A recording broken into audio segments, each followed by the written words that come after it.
the Temple Owls. And Stan Drayton, I like what he's doing here too. I mean, I love these AAC teams that are rebuilding constantly, right? Pull up on the screen, 4.83 and 7.17 was the projected or post-game win expectancy last year, and yet they only went 3-9. Let's do this. Let's talk returning production. They're number 17 in the country in adjusted returning production. That's number 1 in the conference. As far as their offense goes, number 33. Defense, number 11. Their roster strength is actually, middle of the road in the conference. Number 10 overall, number 8 on offense, number 7 on defense. Let's talk about the offense here. We'll start with that. E.J. Warner, Kurt's son, he's back after 3,000-plus yards in 10 starts. He had 18 touchdowns, 12 interceptions. Obviously, you want to clean up the interceptions, and they've been working on that this year, from what I understand. Running backs and offensive line need to improve. They're number 130 in PPA per rush, number 129 in offensive line guards last year. So, obviously, you need that offensive line to start getting a push. They return 4 starters, and they do bring in a JUCO transfer, the left tackle, Barejas. He joins. Can they be better in run blocking? Because you're going to need to. You can't put everything on E.J. Warner and expect him not to throw some interceptions here. They do have options at tight end, but they are going to need a wide receiver to emerge. Big time. Big time. On defense, Everett Withers, the defense coordinator, linebacker unit, they do have future pros here. McGee, Rigby, Jordan, etc. The secondary, they are experienced. You got cornerbacks McMurray and Hill are back, along with the safety Odom and Darraville. And you got 2 big-time transfers coming in as well.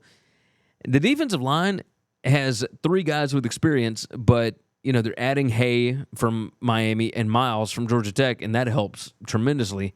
The secondary, number 41 in PPA per pass last year, but number 78 in pass success allowed.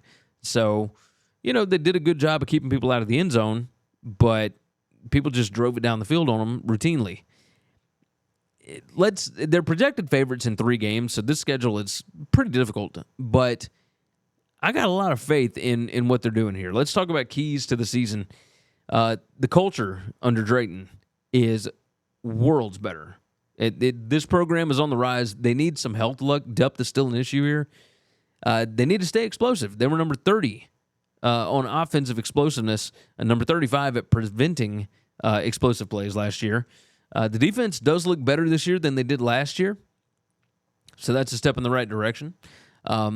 They got to fix the turnover problem. They were number 126 in turnover margin last year. We've seen in camp and over the summer, E.J. Warner has been working on that turnover issue, so obviously we'll see. October, that's their toughest stretch here. If they can win one of those in October before they get to that bye week, the week of Halloween or whatever, that's going to be interesting because they've got UTSA at North Texas and SMU. And then after that, they close out Navy at USF, at UAB, and Memphis. You could win some of those. But that stretch in October, that's going to be interesting. So I would almost guarantee them going to a bowl game if they win one of those games in October. I've got them going 6-6. Their win total sits at 5. To go over is juiced at -150. To go under is 120. Again, the line over at BetUS. The ceiling for this team, I think, is 8-4. I think if Warner is really, really slinging the ball, they could be really good. But I think the floor for the team, however, probably what it was this past year at 3-9. Like, there's talent there. I think they got some dudes. Man, you have one injury pop up, and it could derail this whole thing. It could really get crazy. So let's see what ends up happening. But I do like Temple. So I've got them 6-6. I got them going bowling. I think that'd be a huge step up for Stan Drayton. Because last year, nobody knew what to expect from this, but he really got them believing last year. And that team started to look better and better. I expect big things this season. Thanks for listening to Winning Cures Everything. Make sure and follow me on Twitter at GaryWCE. If you want to toss in a question, you can email me, Gary@winningcureseverything.com. Make sure and hit that subscribe button, and we'll see you next time.